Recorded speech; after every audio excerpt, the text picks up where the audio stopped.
Hi, everyone, and thank you for joining our panel discussion today, hosted by the Baltimore City Office of Equity and Civil Rights. We hope you just had a chance to tune in to the wonderful film Deserted, and we're going to have our panelists, including the filmmaker and a star from the film, discuss that, along with housing and access to services more broadly here. At this time, I'd like to introduce our moderator, Mr. Steve-On Cook. Steve-On Cook is a fourth-generation San Franciscan, an alumnus of Thurgood Marshall High School. During his undergraduate years at Williams College, he became active in business and a leader in a community service organization called the Griffin Society. Upon graduating with a degree in American Studies, he returned to San Francisco to serve in the first graduating class of the Mayor's City Hall Fellows Program. In 2015, Cook became the CEO of Mission Bit. He has grown the organization across the Bay Area and has begun plans to take the organization overseas. Cook was raised in the Fillmore and is currently a resident of Hayes Valley. He is an entrepreneur, avid traveler, and loves to read. He is often invited to speak to young people across the San Francisco Bay Area to share his experience growing up in adverse circumstances and how education afforded him a better life. So at this time, I'm going to turn it over to Mr. Cook. Thank you. Thank you, Ms. Jackson. Thank you, Lauren. And thank you all for joining us. It's really exciting to get into this discussion with this very incredible group of individuals. Again, my name is Steve-On Cook. I'm coming to you from San Francisco, and I'm just excited to be in community with folks from Baltimore. And so I'm going to hand it over to let our guests introduce themselves. We are going to start with Ms. Stubb. You're on mute. Hi, everyone. I am Emily Stubb. I directed and produced Deserted, the 20-minute short on food apartheid in Baltimore. I am a Baltimore-based documentary filmmaker and environmentalist, and my work is currently focused on issues of environmental racism, specifically as they relate to food justice. Ms. Jones. Good morning. I am Tiffany Jones. I am a local artist here in Baltimore. I also am a director of program and equity initiatives for Access Art, which is a nonprofit here in Baltimore as well. I'm also the site supervisor for one of our sites that's located at Wildwood Elementary Middle School in Emerson Village. And we provide after-school programming as well as summer programming for Baltimore City youth, K through 12.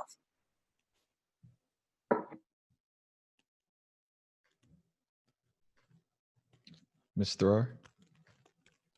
Hello, everyone. Good morning. My name is Tanae Thrower. I work for Baltimore City Public School System out of the Office of Communications, Engagement, and Enrollment. I'm on the Community Schools Management Team. And what we do is supervise all of the community school coordinators who are in schools that help provide resources to families, students, and staff members to help them achieve academically while breaking barriers beyond the classroom.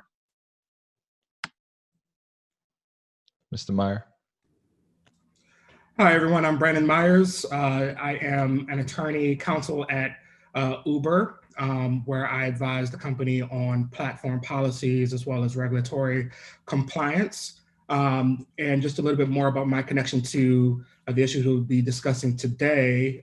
In addition to being a native Marylander, before Uber, I was practicing at a law firm, practicing mostly advertising and consumer protection law, but also maintaining a active pro bono practice representing tenants in DC and housing disputes, as well as Black Baltimore residents in relation to a civil rights complaint against the state of Maryland for discrimination in their transportation policies. And our star, Mr. Francis. Hello, everyone. Good morning. My name is Anthony Francis. I am the co-founder of United Urban Roots, a nonprofit that focuses on bringing people from diverse backgrounds and different neighborhoods together to tackle blight of any kind and all kind. Also the founder of Baltimore's Coalition for Positive Change, which is more of a less status quo version of United Urban Roots. The more focus is on person-to-person interviewing and getting to know the neighborhood. So it's a pleasure to be here, and I'll be glad to lend my knowledge to this panel. Thank you. Thank you all. Ms. Stubb managed to pack a lot of really important issues in a 20-minute documentary, and we don't have a ton of time together, but my hope is that I can have each of them on my podcast, Cook on Monday Morning, after this discussion is over. So we're just going to jump right in, and I'm going to ask everyone, what do you want people outside of Baltimore to understand about food and access to health? And if you can, just try to relate the answer to your current work. And we'll start with Ms. Stubb. Hi. Yes. So I guess starting it off, I think connecting food back to a form of citizen empowerment, that as consumers, we have the power to influence how corporations that provide food behave. However, if you don't have the ability to make a choice in the foods that you consume, then it's almost like you don't really have all of your rights. And as Eric Jackson in the film points out, that has been done through design, and our environments 100% shape us and our knowledge of the world, and where we live directly impacts what we know and how our taste buds are formed. So I think it's important to just connect food and health and access to the government policies that have systemically denied access to healthy, nutrient-dense foods over generations. And it's an honor to be a part of this conversation, a part of this film festival that is focused specifically on housing justice, because I think that is at the root of this issue of access in general, but access to healthy food. I would like folks outside of Baltimore to know that that having access to food or just your basic needs being met in general will help a community move from survival mode to living. Working with youth in Baltimore City Youth, we are constantly facing challenges that are just fulfilling basic needs when it comes to serving our children. Working in nonprofit, you have a mission of your organization that I'm going to address a specific need. Until you get in to do the work, especially in these communities in Baltimore, you realize there's all these other issues that you have to address first before you get to your mission. And so sometimes you can get lost in the sauce, sort of trying to figure out how can I just get this child to hear what I'm giving them, trying to help them be creative, to think outside of the box, to think beyond what is in front of them every single day. But just sometimes giving a meal can be very challenging. And how do you let them know that they deserve better than what's being presented to them? Is very challenging because it creates a sense of hopelessness. And so your work begins to evolve into different ways of how do I tackle an issue that sometimes feels so much bigger than what I am or bigger than what they are. And holding on to hope and trust is difficult when it's been broken so many times. I would like to piggyback off of what Ms. Jones is sharing. I would like people in Baltimore, from people outside of Baltimore and people in Baltimore, to understand that the food access issue is not just an issue for one person or one particular party. It's not just schools, because I'm here on behalf of Baltimore City Schools, but it's everyone. It's the family. You'll see from the film that we have children. The children were talking and they were sharing about just their habits as far as eating at home. And one of the students mentioned adults being role models, right? Parkway. So it's just a thing of reminding everyone to realize that everyone plays a part, and how it's related to our work with community schools. It's our partners. So it's after school programming, like the program Ms. Jones has at Wildwood Parkway. It's our teachers when you're having conversations and what you're having for lunch. It's parents and what you're eating and what you're making at home. It's our community and our neighbors and what you have in our stores to access families. And it's us when we have partners like the Maryland Food Bank who give us certain type of items and foods and fresh produce to give to families.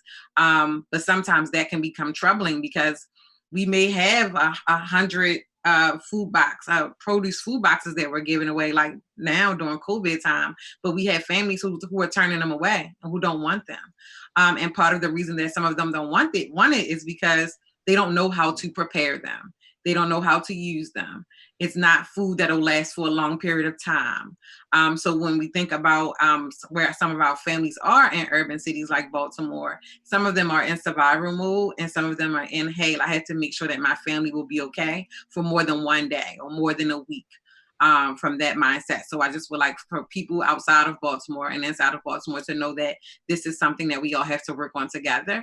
And what that means is we have to work on it together as far as what it looks like to model the behavior of how to prepare certain foods, how to eat different foods, how to be exposed to different opportunities, as well as being able to understand what access really looks like and what it really looks like for different people that have been grown, that have been raised or have been a part of different communities or things that are different for their culture and their values and what they value in general. Yeah, I think also what people outside of Baltimore should understand is that this is not unique to Baltimore, right? This is the consequence of a series of policy decisions that have been made over the course of decades. We see this both in transportation policy, which I'll talk more about later in terms of the complaint that we filed against Maryland years ago, but also we see it in education. We see it in all aspects of different types of essential services and benefits that will help families become productive and also to close the disparities that we see. And we see the consequences of that now, right? Probably no more apparent any other time than this year with the COVID-19 pandemic. We know that it has a disproportionate effect, both in terms of severity and the rate of contagion in Black and Brown communities. And you can't really separate that from the policy decisions that we see in terms of where grocery stores are placed, how transportation and how the city is planned. Just real quick, I'll plug a really great podcast that talks through this in terms of education, done by the folks who did the Serial podcast, for those who were fans as I was. It's called Nice White Parents, and it talks about it follows the public schools in New York and the decades-long attempt to integrate public schools, but often seeing that white parents are able to harness their political and economic power to divert resources to their children, because everybody's kind of acting in their own self-interest, right? And so we see that in transportation policy, and we see that in how our cities are planned. This is not happenstance that there just happens to be a part of town that doesn't have access to grocery stores with more nutritious options. Yeah, again, I want people outside of Baltimore to understand that this runs deep. It's a bigger issue than just the people. We need everybody to come together to help the situation out. I always say it's expensive to be poor, and by that I mean when you only have access to a corner store within miles, you're forced to have to shop there, and you're not even able to put your hands on what you're shopping for. And you're left to have to buy items that are 3 times more expensive than they normally would be, because corner stores that do business in neighborhoods like mine have to try to keep the doors open. They're small businesses as well. So some of them are trying to keep the doors open and part of the community, and some of them are simply parasitic. And so you have people driving Benzes in our communities that come up and charge $5 for a bag of chips, $5 for a carton of eggs. And then you have those that are trying to help. So I think it's important for the people in Baltimore to know that we need to come together and figure this out and weed out the intricacies that are keeping us at this level of food apartheid. Because until we do, I don't believe anything's going to change. Yeah, powerful. And as I was watching it, I definitely thought Miles, your baby Miller's Point in San Francisco, which is sort of an historic area where we have higher rates of asthma, higher rates of breast cancer, higher rates of child mortality, food deserts.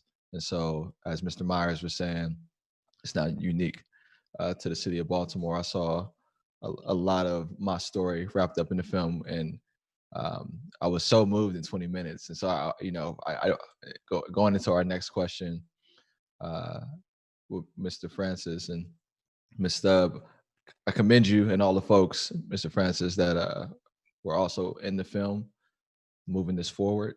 And I wanted to kind of dive deeper into,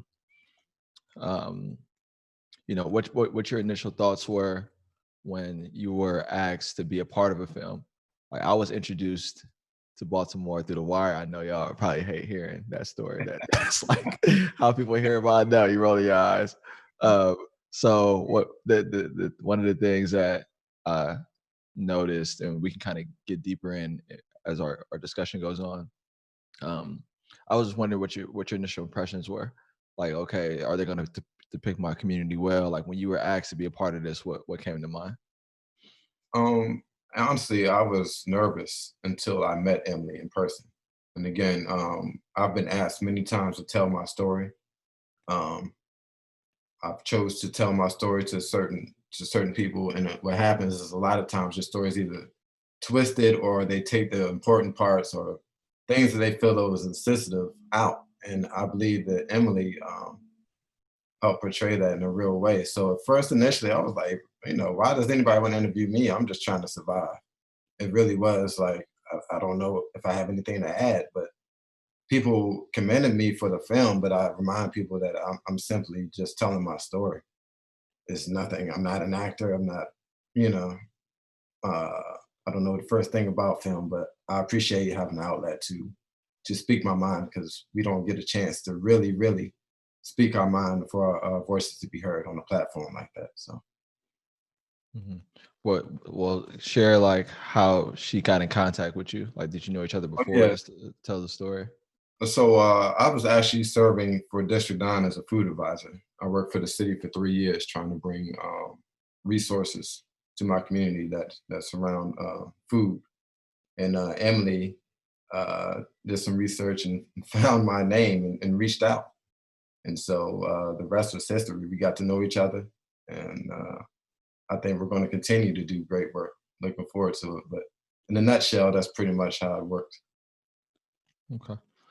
And Emily, for you, it'd be great to hear about how you landed on this project and what you learned that you didn't know before you started.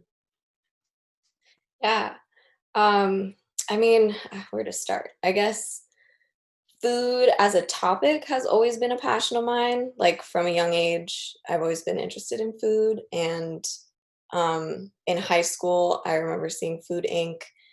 And that just awakened something deep within me. The injustices in the food system was a battle that I wanted to take on in my artwork. And when I had the opportunity to make my first film, I wanted to talk about the food system, but combine my passion with social justice. And that kind of surfaced the, I guess, general term of environmental racism, but as it relates to food, looking at the connection that we all have to the food that we're consuming. I mean, it's all connected from farming to table. But really looking at how industrial agriculture truly impacts us and what we're able to access. Because the food system is in no measure equal as it is currently run. But as far as the filmmaking process, the entire experience was a learning experience. As it is with any film, it's just a very intimate process with the people that you're working with, and then the material, when you're editing it, you're just deeply immersed in it. So I think knowing and doing the research prior to meeting Anthony, there's a level of disconnect there that is made when you are on the ground and truly understand the deep roots to the problem at hand. They're learning a lot, but it was a really great process. Yeah, thank you. We're going to be sort of taking audience questions at the end. We got a couple already. Please continue to submit them. And we're actually ahead of schedule. I'm going to jump into the next question, but before we do, where is the best place to eat in Baltimore? We're talking about food. Is it just regular food, or is it like a Baltimore type of food? So it's like I'm gonna let y'all marinate on that question. That's a trick. So, Mr. Myers, so the film highlighted transit as a barrier to access to grocery stores, and I read a bit about the lawsuit against transit that you helped lead. Can you explain what happened in that case and how it relates to the film? Sure. So you saw in the film that the challenges weren't just where the grocery stores and where markets were placed, but also how you get there, right? And we saw the kind of circuitous route that you'd have to take, especially for those who don't have a vehicle, which is a large percentage of Black residents in Baltimore don't have a vehicle, and the bus system is not reliable. And this is what we saw and what kind of prompted the lawsuit that you mentioned. And so I think actually in the prompt for this panel, or in the description, it mentioned the Black butterfly, right? Which is kind of the demographic of Baltimore, where you see that most of the Black residents are either on the west side or the east side of Baltimore, and it kind of looks like a butterfly when you see it on a map showing the demographics. And for decades, I mean, this really goes back to the 50s. There have been efforts to try to connect these communities to downtown, so that people can have access to better job opportunities and nutritional options as well, right? And so for decades there have been attempts to do this, and there's been resistance, specifically because there's always pushback on the idea of people being able to come into the community via some sort of mass transit option. In early 2000, there was, again, an attempt to remedy this problem with a project that was eventually called the Red Line. It would have been a light rail option that would have connected East and West and given people that access to downtown. It had about 12 years of planning, starting in early 2000 to 2015. $288 million of Maryland funds were expended during that planning process, both in the planning and in acquiring rights of way in order to actually implement. They also secured $900 million from the federal government as a grant to implement this. And things were ready to go in 2015. And then Governor Hogan was elected. And in his first 6 months of his term, he completely scrapped the project and said it was a waste of money. It would have only benefited a small number of Maryland residents. And he diverted those funds to roads and highways and bridges in mostly rural and suburban parts of Maryland. So this prompted the complaint that I was a part of the legal team that brought, representing the NAACP and other Black residents in Baltimore. We filed a complaint with the US Department of Transportation because Maryland, like many other states, get federal funds. And one of the conditions of receiving those federal funds is you can't discriminate on the basis of race. And that's not just intentional discrimination, right? That's also what we call disparate impact, meaning no matter what your intent was, if the effect of the action is to has an unfair or harm to Black people or to people of a certain race or gender or other protected class, that is in violation of Title VI. And so we brought that complaint to the US Department of Transportation in December 2015, I think is when we filed it. They opened up an investigation. They were in contact with Maryland, requiring them to respond. And then in November, Trump was elected and the investigation was quietly closed without any findings being made, which is not surprising. So unfortunately, we weren't able to get the Department of Transportation to take a bigger role in investigating this and enforcing this. But I also wanted to make sure I talked about kind of the human element and how this kind of affected people's lives, right? So one of the complainants in our case is a gentleman named Earl Andrews, who at the time was a 60-year-old man who did not have a vehicle, but he worked downtown and he was going to school, he was going to seminary to get his master's in theology. And he talked about how he was, reliant on the bus system, but oftentimes either the bus was late, or if it did come, it was too crowded and it would just pass his stop. So he would just have to wait for the next bus, or it just wouldn't come at all. And so, you can imagine trying to go to work and not knowing if you're going to be able to rely on the bus system, and that affecting both your ability to work, your ability to earn a degree, and to access food.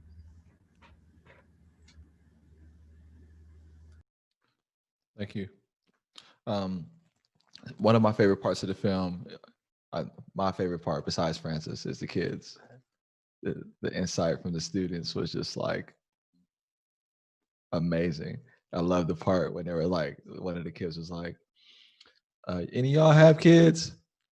Okay, well, when you do, with the eyes rolling. And so Miss Thor, Miss Jones, you all get to work with young people every day, and I want to kind of elevate, hear more about your work and how some of the issues in the film affect what you see happening with youth. And we can start with Miss Thor. I would say that I started off definitely working in schools with children and families closely every day. And now having to manage some of those people who do the same thing and working in the actual district office, right, for the whole city. A lot of people have the misconception that like we're not aware of what systematic oppression is or what's happening when it comes to redlining or food access. And it's the total opposite, right? My whole team, that's what we do. That's what we work on. That's what our whole family and our whole office is about. It's about family engagement and making sure they get those resources. And I just wanted to say that at the a time that I was proud to do what I was doing was we were walking through the hallways of our building on North Avenue at the beginning of last school year, and we had some families, a parent and two children walking the hallway, and they were like, what's this big map thing on the wall? And it was the big presentation that our CEO had put up for all school year about redlining. It was the actual redlining map that took up the whole hallway. And it was a way of educating anyone who came in the building and to trigger their thoughts and their emotions to really understand what redlining meant and how it's connected to education and how it's connected and how it impacts our babies every day and our staff every day. So that was like one of my like, okay, yes, I love my job days, right? Or moments.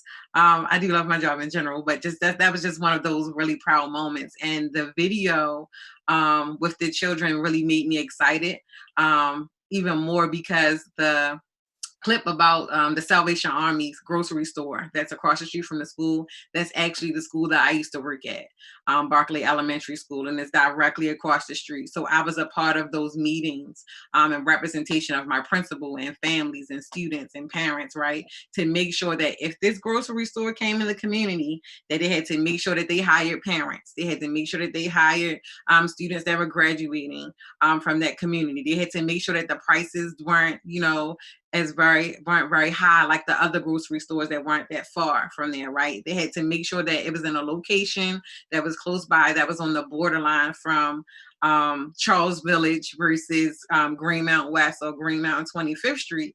And that process, I was able to take students and include students and families in that process. So to be able to see it in the documentary was definitely exciting, but it's just still a reminder of, and one of the parents was working the cash register in the background, right? Just realizing that our students really have a voice, and what they say really, really matters. I don't know, people like to slight them, but also just to want people to know that in Baltimore, we do really try to include everybody when it comes to making decisions. It's just that not every single person is included, but there is stakeholder representation from as many people as possible. And just being able to hear the young people talk in the video, and then being able to make the connection with that grocery store and then that actual school and community was definitely like really, really cool for everything. Yeah, Ms. Jones. Yes, I definitely love the students' responses in the film. It reminded me of, as I mentioned in my introduction, I'm also a local artist here in Baltimore, visual artist.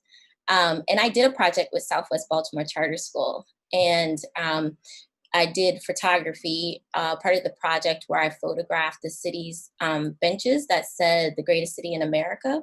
And it was in the neighborhood of Southwest Baltimore Charter School, because I was living there at the time.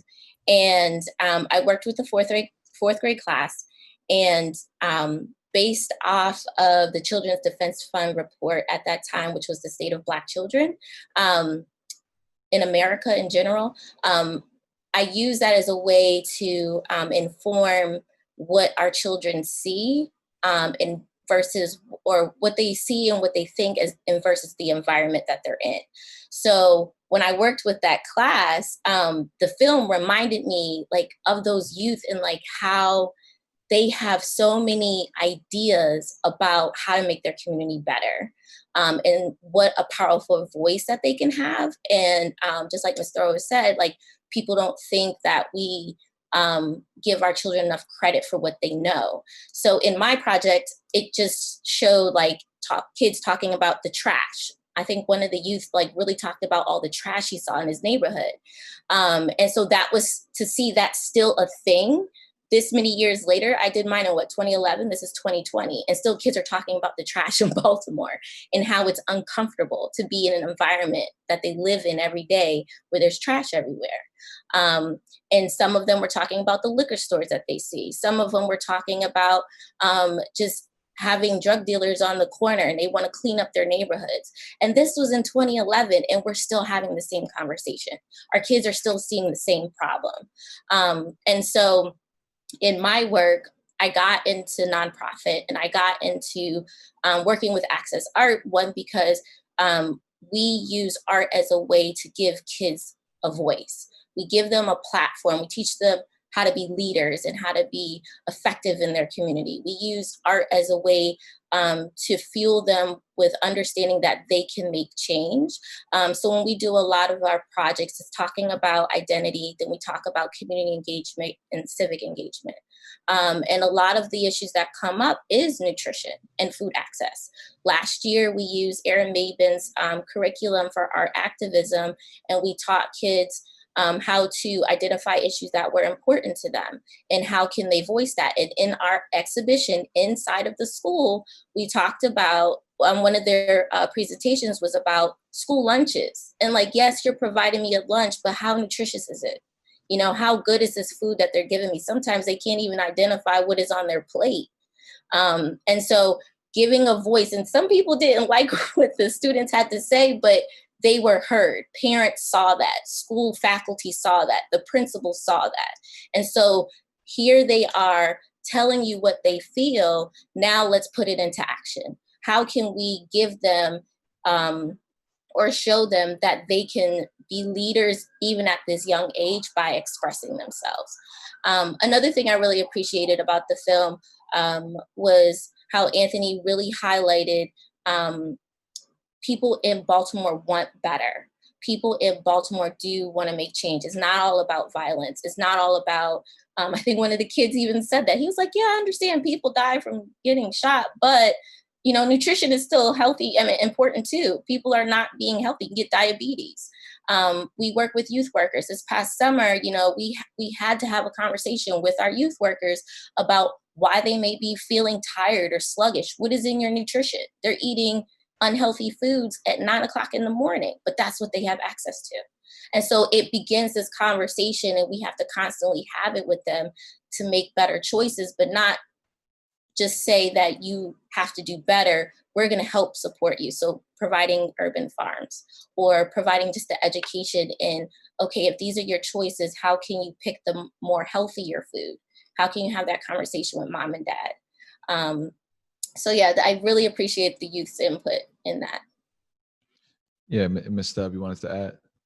Yeah, just to piggyback on what Ms. Thrower and Ms. Jones are saying, I, from the beginning, when I decided on making a film about this topic, I wanted to include children's voices because, one, they are our future, and they are, I think it helps to connect people to why this is so important.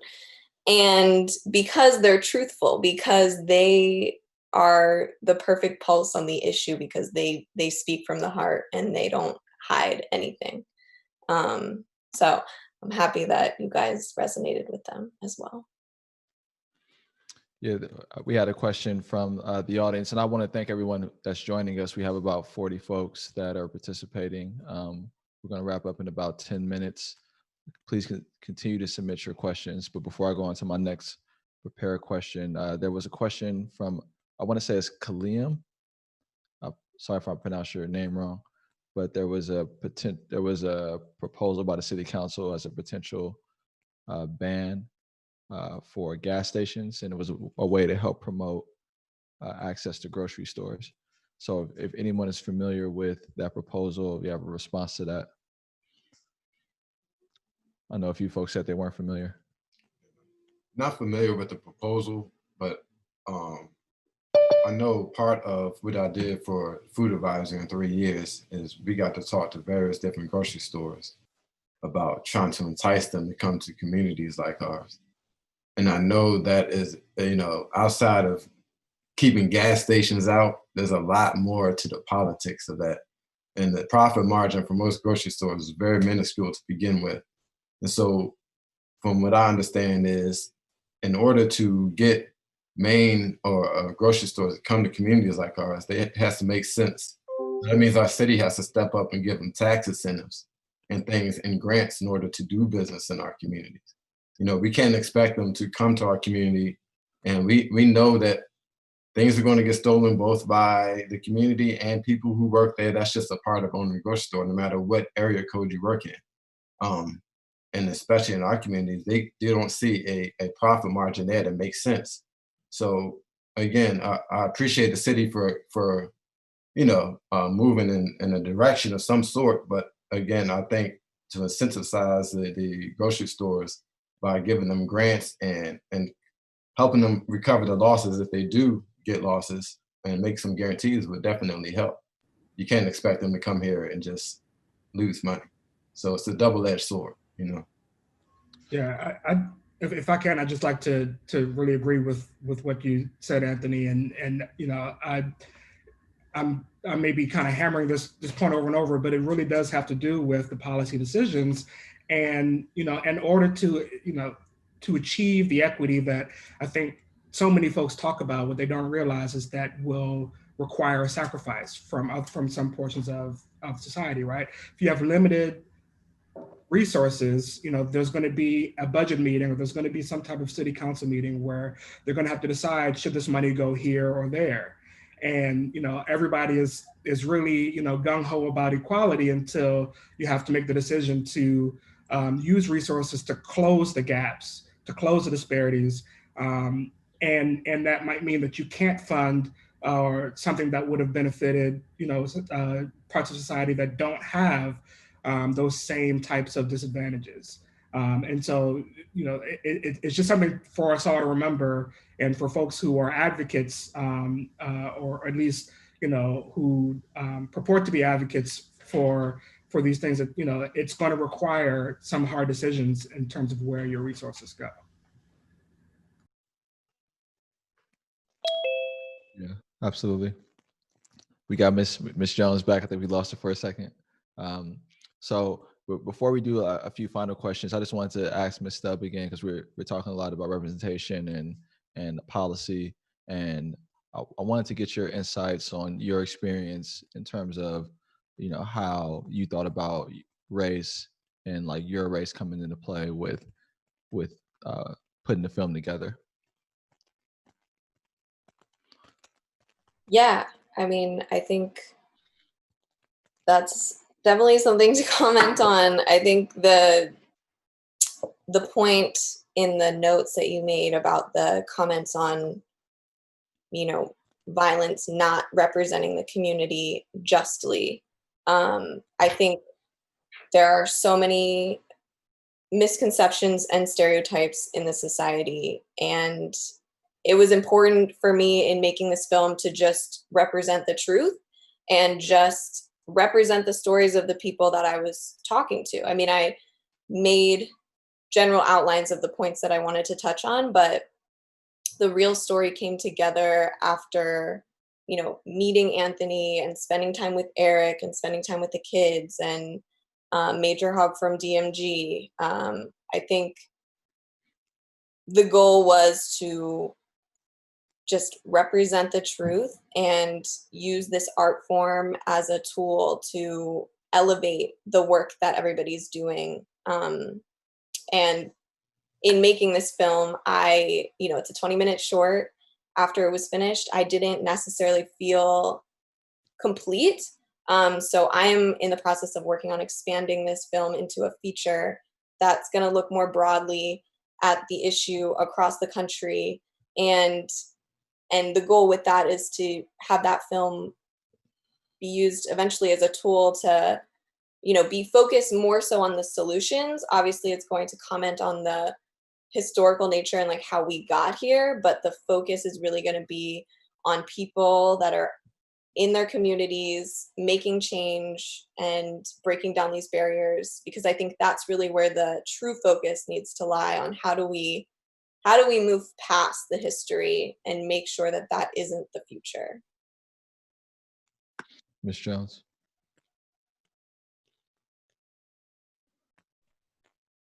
I'm sorry, I had to reply to the question that's in the chat right now from an audience member.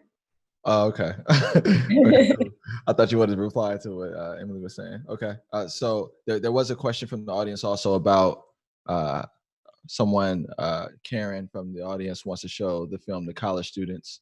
And so hopefully I want to do this thing where everyone can sort of share how they get in touch with them. So if anybody wants to follow up, let's do that now. Like if you want to dive deep into the issues with any of you, what's the best way to get a hold of each of you? LinkedIn, Facebook. I'll start with, you can go to unitedurbanroots.org or just Anthony Francis on Facebook. And then from there, it'll link to my other businesses. Ms. Stubb, go ahead.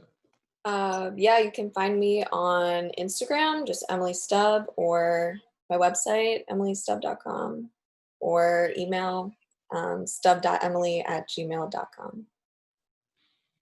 Ms. Thrower. I'd say email tthrower@bcps.k12.md.us, and you can find my office also on our Baltimore City Public Schools website. LinkedIn may be the easiest for me, just Brandon Myers. For me, it's Tiffany Jones on Facebook or Tiffany J_art at Instagram or on Instagram. Also, you can access me through the accessartmd.org website. And I am on all social media platforms at Stevan Cook. And so there was one final question. We have a minute left. Tiffany, do you want to say the question and respond to it before we? Yes, I see from John Rinker. It says if access to food is a problem under normal circumstances, especially I imagine for the elderly, has the pandemic worsened the problem? So at Access Art, we're based in Morrill Park. And right now we're actually working with United Way under the Neighbors United. We are one of the neighborhoods under this new initiative of building capacity through community. And because of the pandemic, we had to shift our focus a little bit. So Neighbors United is a grant, a 4-year process grant, where we look at the needs of the community and identify key stakeholders or residents in the community that can help us identify an issue and then address that issue. United Way funds it, and then we kind of step back as the community takes that over. So building sustainability. And since the pandemic, we've been able to use some of those funds to go towards our efforts in building access to food. So we've been hosting grab and goes with produce and staple items for every Friday since the pandemic has happened. And our main people that are coming out are elderly or people coming for elderly. And during these grab and goes, we do small surveys asking them, what's happening in their immediate neighborhoods and what are the things that they need the most. And food is one of them the most because they can't get transportation to the grocery store. So they actually rely on our grab and goes now. And so we're going to be using these grab and goes as a way to bridge off into how can we address this issue in the community and making it a better, they're able to sustain themselves once this pandemic is over. So don't know what that looks like yet, but yes, elderly have been relying on us more and more and have been more appreciative because we're right in the middle of Morrill Park, we're right on the boulevard, and they can walk, they bring their carts, or they have a younger person come and grab the food for them. So to answer that question. It looks like we have reached the top of our time together. I think there was some quote unquote controversy in the chat about a question not being asked related to Uber. Feel free to reach out to Brandon at the platform that he gave to ask him questions about the company. He came in his capacity today to talk about his pro bono case. And I'm happy to continue conversations with folks outside of today's discussion. I hope that you were as inspired as I was by the film, by the students, that you feel motivated to continue. I really do want to. I want Mr. Francis to share what he does one more time, just so because I feel compelled to support the type of positive work he and others are advancing in this community. So, can you just repeat, how to learn more, how to stay connected, what's coming up? Sure. First of all, check out UnitedUrbanRoots.org or hit me on Anthony Francis at Anthony Francis on Facebook. And again, I'm all around community activist full time. We have a team that supports me so that I can do this full time. And again, I've tackled food apartheid, but we have other team members who are tackling housing, all the way down to, again, we were redlined ourselves. We had a 6-figure credit and 6 figures and good credit, and we still couldn't purchase houses next to us. So we spent 10 years trying to buy houses as Black folks in our own community, and we just succeeded as of last year. So now that we have done that, we intend, we know this community is going to be gentrified, but we're going to make sure that community members own. Again, we want tea shops, we want restaurants, we want all the things that come with gentrification. We just don't want to be displaced when it happens. So that's what we're here for, anything that relates to that, and there's justice for the way we've been treated and how we've been living, that we tackle it. So please reach out. Wish we had more than 30 minutes, but everybody on the panel, reach out, please. I would love to talk to you guys as well. So I appreciate this. So thank you again for everyone that's tuned in. Thank you everyone that on the panel. It's an honor for me to be in community with you. And with that, peace, and we out.